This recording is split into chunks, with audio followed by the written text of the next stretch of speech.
Hi everybody and welcome. I'm Caroline Best of the Tao of Horsemanship, and this is Lovey, my 10-year-old thoroughbred, off-the-track thoroughbred mare. And today we're going to be starting a new course, and it's all about biomechanics and the art of lunging and doing it correctly and what that means.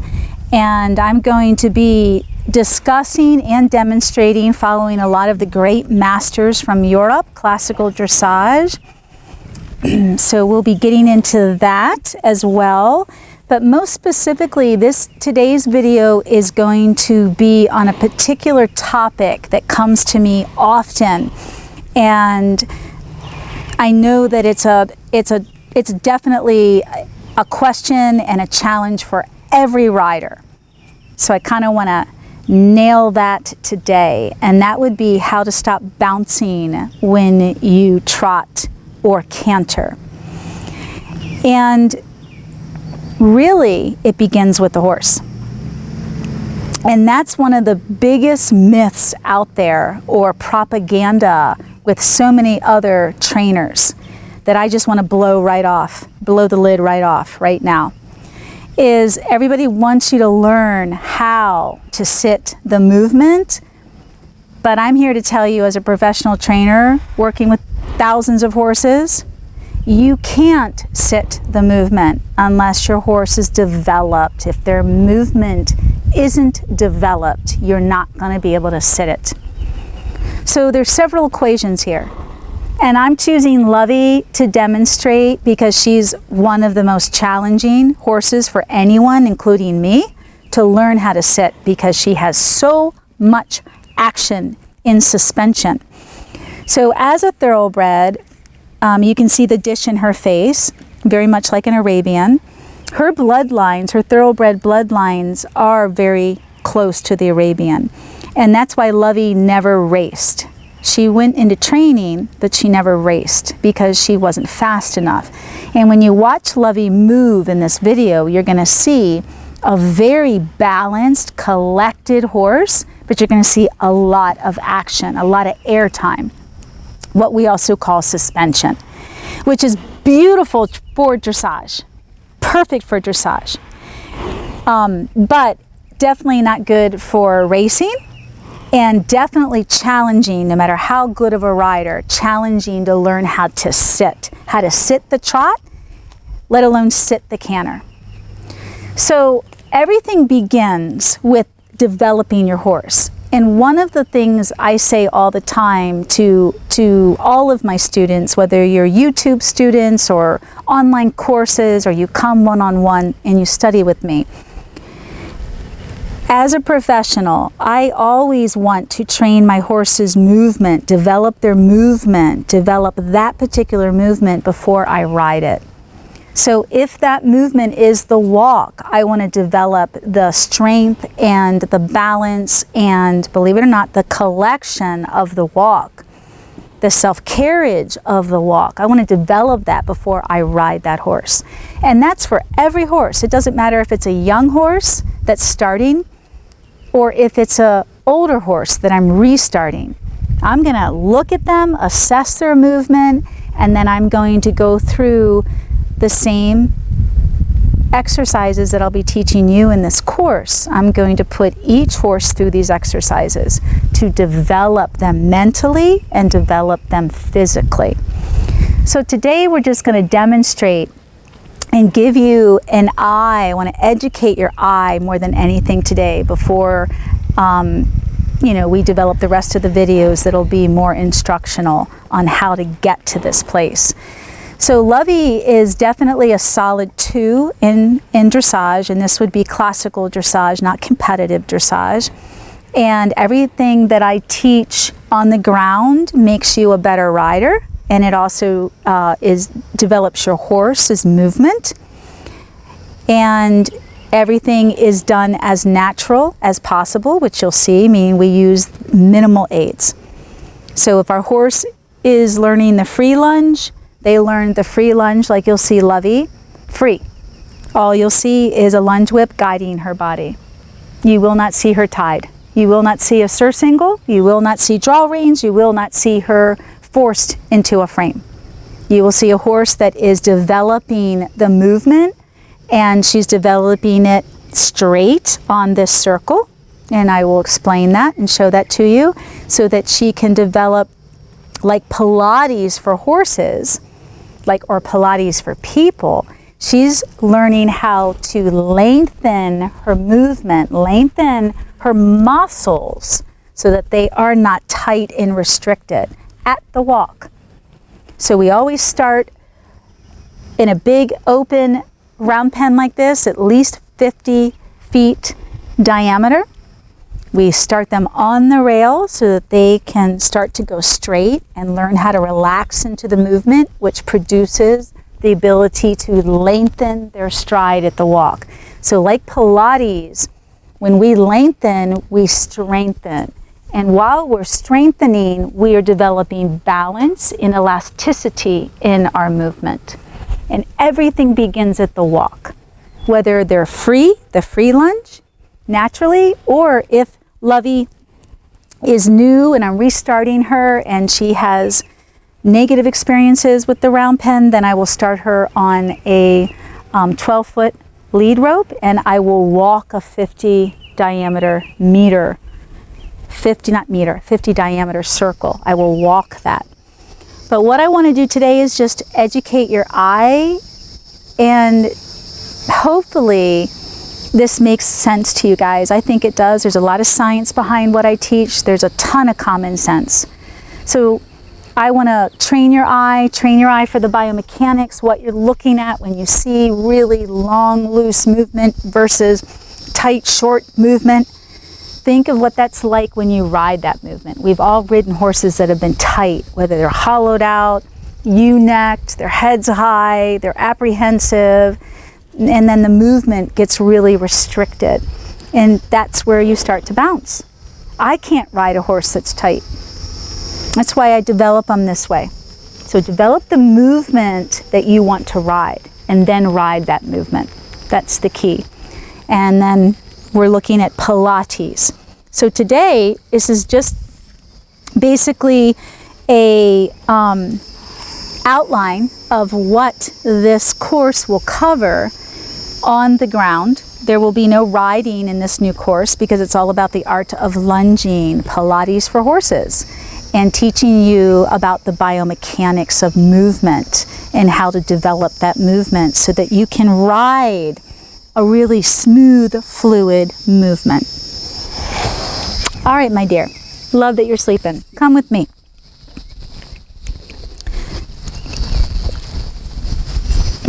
Good girl.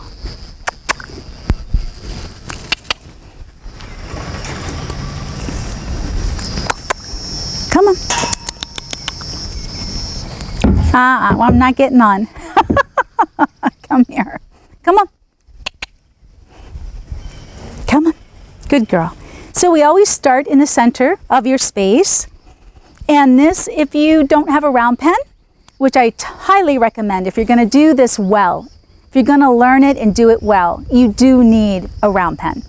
You need the free lunge. But if you don't have a round pen or the ability to go free in a circle, then you can put your horse online. And the beauty of starting in the middle is it helps you get a really good gauge of a 50 diameter circle. So that if you're online and you're lunging online, it's much easier for you to get like a frame of reference of your space, so to speak. So you would back your horse up like I am Lovey, at least 5 feet, which is the length of this hard whip from my belly to her nose, because I want to send the shoulder way out towards the round pen. So if she was online, you'd do the same. She would just be attached to your rope and you would walk with her and send her out. Good girl. So we're going to be looking at the walk, and I'm going to send her out, push the shoulder out, good girl, and get behind her with the whip to guide her forward. So we want a really big walk. We don't want a slow, lazy walk. So I'm going to tap her hindquarters because she's used to this. Good. And push her forward. So what you're looking for right now is that your horse lengthens her stride, and starts tracking up. Tracking is when the hind end, we're going to choose her left hind hoof, takes the print of her right or her left front hoof. So it's when the left hind hoof takes the hoof print of her left front hoof. That's okay. We want her to walk though. A lot of your horses will pick up a trot when you want a big stretchy walk because it's easier. It's much easier for her to just pick up the trot than it is to stretch. Think about you stretching, whether you take yoga or Pilates. So bring them back to a walk and keep pushing that inside hind leg, which is her left hind. So is she tracking? Yes, she's taking her left front hoof print. Good girl. So I would say right now she's a medium to fast walk. Good girl. I'm going to add a cluck to help push. I'm also counting the tempo, what I hear. 1, 2, 3, 4. 1, 2, 3, 4. I'm staying back by her hip and pushing the energy forward. Now, if she were to come into my space, I would take the whip and push her shoulder out. And pushing means I would go from the ground up to her shoulder, ground up to her shoulder, up and down, and just wave it slowly. Good girl. And keep her on the rail. Good. I want a little bit faster. So when your horse picks up a bigger walk and lengthens that stride, what are you going to see in the body? You're going to see that her shoulder gets looser. And so when you're looking at Lovey right now in this video, you're going to start to see that, wow, I can see her getting faster. But it's not about speeding up, you guys, when you lengthen the stride. It's not about getting faster. When I ask her to get a bigger walk, it doesn't necessarily mean fast. Gonna get faster. But what you're looking for is that she gets looser, that you see more relaxation in her movement, that more swing in the head, swing in the neck. Her ears are off to their side, they're relaxed, they're not forward, they're not pinned. And her shoulder, you'll actually see the horse be able to pick up their front end more. You're also going to listen to the footfall. When I listen, you're going to listen. You don't hear much, do you? You might hear her breathing and an occasional kicking of the dirt. So that tells you she's very light in her footfall. A horse that's light is balanced. A horse that's heavy is not balanced.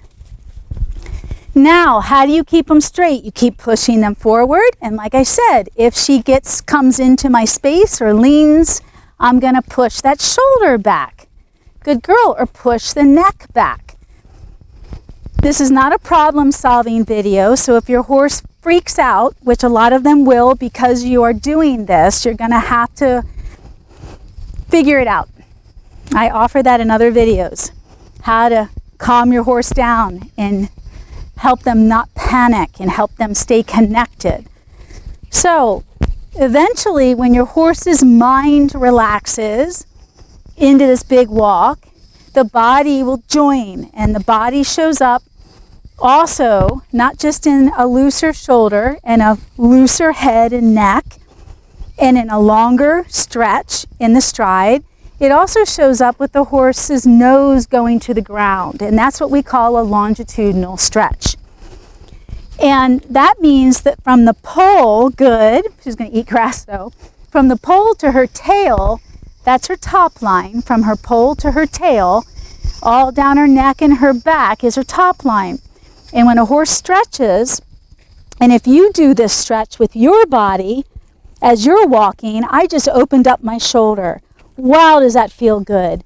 And in order to lean forward, I actually had to tighten my ab and use more of my hind end to come underneath of my center of gravity or balance. So this is where you're starting to teach the horse to use their hind end to balance themselves. So if you just do this in your body, you are feeling what the horse is feeling. And this is part of educating you on the biomechanics of what happens in the movement to your body and the horse's body. Good girl. So eventually, Lovey has a really strong work ethic. She's a type of horse that always wants to please you. So she's like, oh, are we ready? Are we ready? So it's really hard for her to put her nose to the ground at the walk, but at the trot, good girl. We'll see if she'll walk this direction. There you go. Good. That's what you want to see, but not at the trot. Not yet. But thank you. Yeah. Good girl. So we're going to keep walking. Good girl. And see if she'll stretch. Nope, she's going to trot. So we'll work with the trot. And now she'll stretch. That's fine. And that's Lovey. You got to know your horse. We spent a long time working on the walk. So good. So there you guys can see how she's stretching and not falling forward or rushing when she lowers her nose. That's because she's using her hind end underneath of her to balance her weight. You can go to the bathroom and trot. Good girl. Good. What I want you to notice too is her top line. I want you to notice the muscle. I want you to look at her ab muscle. I want you to look at her hindquarters and her flank, her shoulder. Look at her body.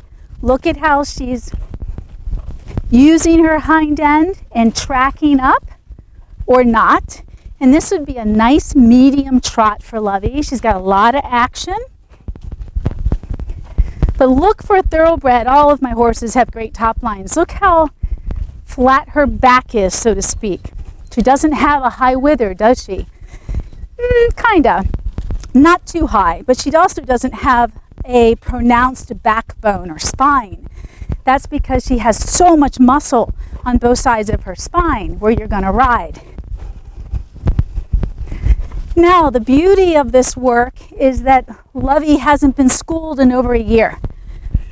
I bring her out to do these weekly videos, but she gets no further training or schooling. So the beauty of producing, as I like to call it, a professional athlete is what we're developing. These horses know how to do this movement on their own, but they don't have the strength to carry the movement into the type of constant schooling and training that we ask them to do. So, we are further developing her movement, her personal agility, her capability to do even more by developing her as an athlete. It's just like going to the gym. But we're not in here developing bulk training. We're in here doing a lot of Pilates type work so that we can improve her movement. So you guys were looking at her top line, especially the other side where she doesn't have her mane, and looking at her muscling.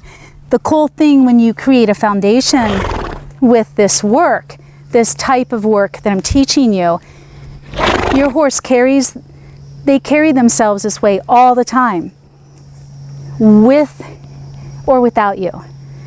It becomes a whole new normal to them, a whole new level of comfort. So when Lovey first came to me, she was here and stressed out and skinny and didn't have any muscling. And her movement was really choppy and tight. And now she has a really solid foundation. So when she moves, she's really round and underneath of herself. So what does that do for you as a rider? And I'll show you her canter, and then I'm going to ride it too. Is it allows her to pick you up into that movement instead of pulling you and thrusting you and rushing and falling forward. And all those things that all your trainers and instructors are telling you to take care of with a bit in your hands, they really need to be developing these horses, developing their movement so that they can have self-carriage, which I'm going to show you when I ride her. She will be ridden in a bareback pad and in a rope halter, because that's how she's been trained. It's not about the bit, it's not about a frame. She'll come into a frame or self-carriage naturally when she's developed correctly. And so this is how you stop bouncing at the trot. Now, she is challenging. She is an advanced mover. She's challenging for me to learn. But her trot work has become more collected, so I can sit it at a sitting trot. I can sit it at a slow trot. I can also sit it at a medium trot, but I cannot sit her big working trot. Now I can my quarter horse mare Sundance, and that was my challenging horse years ago. That took me a long time to develop her movement to then be able to ride it. But when I show you her canter, you're going to see how she just rounds up and comes underneath and picks you up into that canter. So to me, that's 75% of the solution, is developing your horses on the ground properly. Then you just have to learn to ride that movement, instead of everybody trying to teach you to ride a movement that you should not be riding. And it's not good for your horses. The biggest thing I see with a lot of other professionals that I'm going to call them on is none of their horses' conformation, their top lines look good. None of them do. Every one of my horses, I now have 7 horses, many different breeds, and each one of them, well, I'd say 6, because one of them is officially retired and we don't work with him at all. But they all have excellent top lines. You don't see any protruding spine or hip bones. You see when they are trotting that they all stretch and all the appropriate muscles are being worked and used. All right, so let's ask Lovey to canter, and I'm gonna ask her to canter on the free lunge, and then I'm gonna ask her to canter in a rope halter and a 12-foot lead rope, because I'm going to show you how this free lunge, when you do it correctly and you take the time to do it, come here, nope, don't anticipate, how it will help your horse be able to do a beautiful canter bend in the direction of movement, travel. So when I put Lovey back in the halter and lead rope and I ask her to canter in this small circle here, I'm going to stand still on a 12-foot rope. And Lovey is going to be bending either to the left or to the right around me. So this is what they call being able to travel straight on a circle. So for Lovey to be able to go around me, if I'm right here to my right, I'm the person, now I'm the horse. If Lovey's traveling straight on a circle, she has to be underneath herself so that she can lift her shoulder and create that shoulder in or that bend around the circle. So the only time a horse can travel straight on a circle is if they are, again, underneath themselves from the wither to the tail. This area is underneath of her while she's bending here, bending in the direction of travel without falling in. And so you're going to see that. So this is very advanced work that I'm going to break down for all of you and simplify it using science, common sense, and a holistic approach. All right, my dear. So we're going to send her out. And I'm going to send her at a trot. Come. Yep. Let's go. Big trot. Good girl. And then when I ask her for a canter, I'm going to push her into that canter, and I'll tell you when. So what that means is I'm going to take this lead rope and push that hiney more underneath of her. So I'm going to push. There. She knows what that means. Good girl. So that's a nice big canter. It's not a collected canter. Good. Now I'll show you collected on a small circle, less than a 10-meter circle. So those of you that want to, good girl, and listen to how quiet that is. It's like a ballerina. Good. Good, good. See how she's starting to bend into me? Good girl.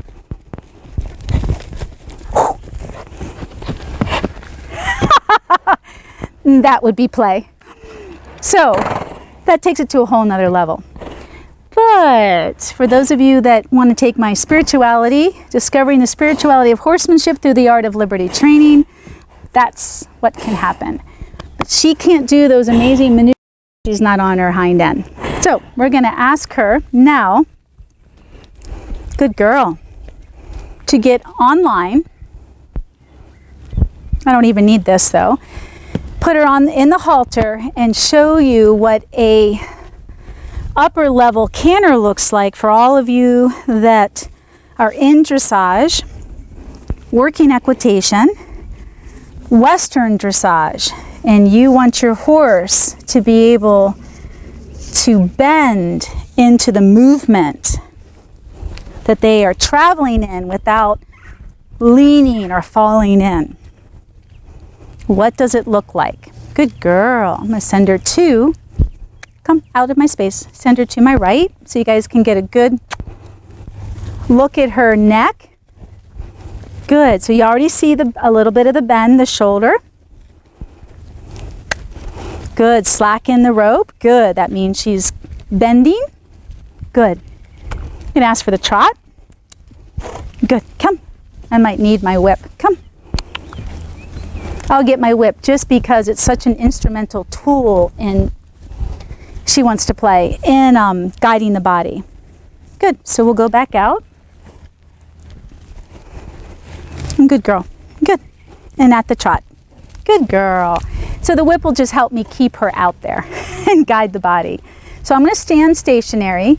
Good. This is another level of my lunging, another style, which we will be getting into within this course. Good girl. She's going straight. I'm actually going to ask her to give me a shoulder in, which means she's got to bend her shoulder. Bend at the shoulder. Good girl. And so now, while I have this level of focus from her, and this is a completely different technique than the big free lunge straightness, I'm going to push her right hind leg, push it and ask for the canter. Good girl. Good. Nope, you fell out. Let's pick it up. This is how I teach all my horses simple lead changes and flying lead changes. We start on the ground, you guys, and we do changes of direction. So she's falling out.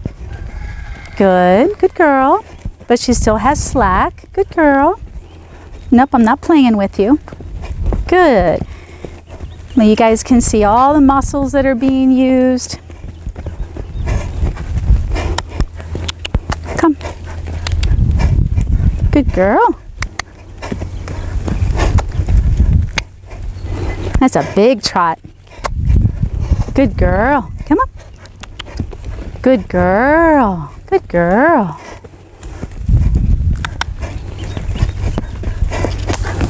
So this is a great gauge to see where your horse is balanced or not, you guys. So let's check out tracking to our left and look at how much easier that's going to be. So you can just see she was struggling to the right. Good. I'm going to push the inside hind underneath of her. Good girl. Good. And just stay here and hold. Good girl. See if she can get a more collected, rhythmic canter. Good. She is really out of shape. I'll give her that. Come. Good. Good girl. Good girl. And that's why she's breaking back into her trot. And it doesn't surprise me. This is good for you guys to see. Yeah, because as we create this new course and I get Lovey back into shape, you're going to see this change very quickly. Good girl. Good. But more than anything, what I want you guys to see is that it's not perfect, so to speak, right now because she's out of shape, and I told you that earlier. But you're seeing what the movement should look like. And I'm going to ride her now. And while that was not a very slow, collected, gathered canter, when we start developing this course and she gets back into shape, it will become that, and very quickly. But you're going to be able to familiarize yourself, as well as you can also, some of you are going to be like, wow, that's exactly what my horse does. You know, my horse looks like that and keeps falling out. And that just tells you your horse doesn't have enough strength or balance. And you can't keep making them do that. That's not how they're going to learn it. The course is going to teach you all the different exercises and techniques and gymnastics. We're going to go through it with Lovey, who knows how to do all this. She's just really out of shape right now. We both are. But what I want to show you is how we're going to take that movement into the canter, well, the trot and the canter, and show you how it helps you sit and not bounce. And if you are bouncing, how do you fix that? I would go back first to your horse and fix the elasticity in the movement of your horse. Elasticity is the same as working your horse in and out of the transitions of that particular gait. So whether it's the walk and the slow, medium, and fast, big, stretchy walk, or your walk moving from the gait of the walk into the trot and then back down into the walk again.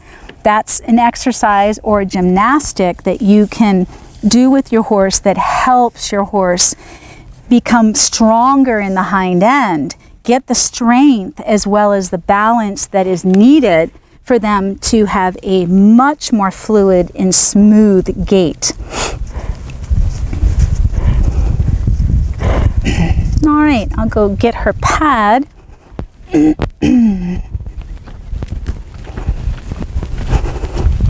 That's a good girl. Yeah. As a rider and an instructor, I always want to learn how to ride the movement without a saddle. And that's another big myth. I was lucky as a young child to be taught by my instructor from Germany, who I was learning basic English and hunter. And there were many times she would make my brothers and me, we were all taking lessons, take the saddle off and ride bareback, and learn how to hold a spoon or an egg in your spoon and take a jump, or she'd, you know, without losing the egg, just these tiny little, that I wouldn't even think they were foot-high jumps.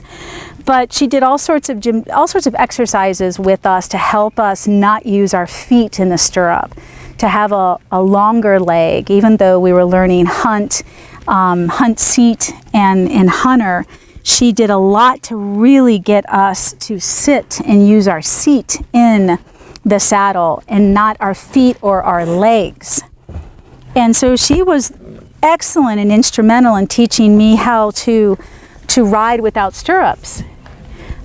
And then, of course, as children, what do? We're riding bareback all the time with our horses or other horses. So we're learning that on our own. So for Lovey, we're going to work at a nice big walk.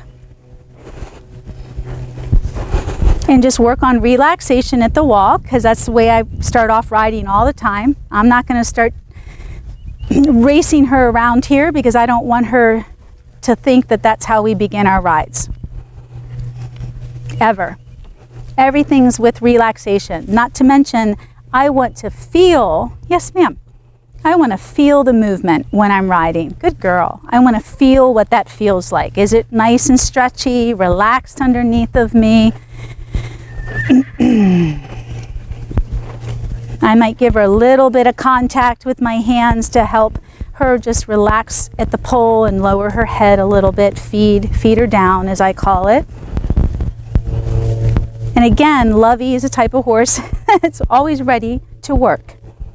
She's ready to relax, but she's ready to work. Good girl. So like the free lunge or lunging, when the nose starts to go to the ground and create that longitudinal stretch across the top line, when you're riding that, like I'm asking her, she knows this language, to bring her nose down, I can feel her shoulders loosen up completely. It's no different than you doing it right now in your body while you're riding. Just throw your shoulders forward, your arms down long, bend your shoulders, bend your back, and relax. It really stretches. So that biomechanically is what you're asking your horse to do. And you need to be very cognizant and aware of what you're doing while you're riding. Am I riding here, tight? Look at my posture. Or am I loose and going with the movement? Good. So now I feel more freedom underneath of me. I feel a looser back. My horse is starting to blow and relax more, not anticipate a bigger movement. So this is so critical. You've got to have this level of relaxation in your walk, both on the ground and riding, or you're gonna have a tight movement, you guys. Nobody can ride that, and I'm a pretty accomplished rider. All right, so I'm gonna gather, I'm gonna keep the movement going forward. I'm gonna keep the length of her stride the same, and I'm gonna slowly keep asking for a little bit more contact to raise her head up, because we're gonna start to push her into a very small, slow, collected trot without losing the level of relaxation in her body. So I don't want to lose what I feel underneath of me, or mostly in my hands. It's going to change a little. Good.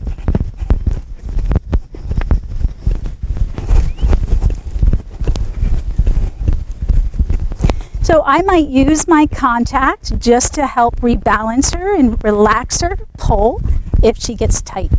That's the only time I'm gonna shorten those reins. Other than that, I'm gonna create a little bit more slack in them, because she's gonna be creating that self-carriage, holding that movement herself.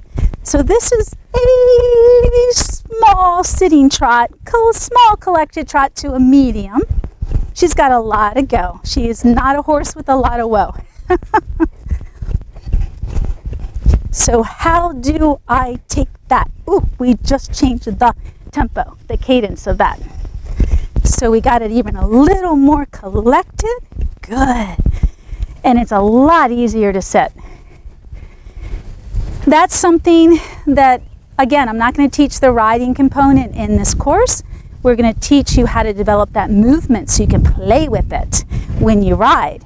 And now when I gather it up, watch how I'm going to ask her into the canter without rushing into the canter. So see how hollow the movement got? That was really ugly. Now I sat it. I didn't bounce because I'm pretty accomplished, you guys. But it's like, oh, it's jarring. That's what I call a pogo stick. So I'm going to, again, seesaw her. I would never do that with a bit. Seesaw her, left, right, get her to relax her shoulders again. Leave her alone, I'm not gonna hold her there. Now I'm gonna push the hindquarters, and she knows what this means, forward into the canter. And then I'm gonna sit, look, I have no contact practically, because she's so collected. She keeps picking me up into the movement. I don't have to do much of anything right now, except go with the movement, learn the movement. So if I change it into a 1-2, 1-2, I've got to seesaw her again, or she'll hollow out, and then back down to a nice little collected trot to a nice big walk. Good girl. And a halt. Thank you. So again, it's going to be cool because you guys are going to see Lovey go back into training. Yay, I can't wait. And this is all going to change, and she'll get much better at all of this. But you'll be able to identify her rough spots right now, a lot of you. And some of you may not even have some of those at all.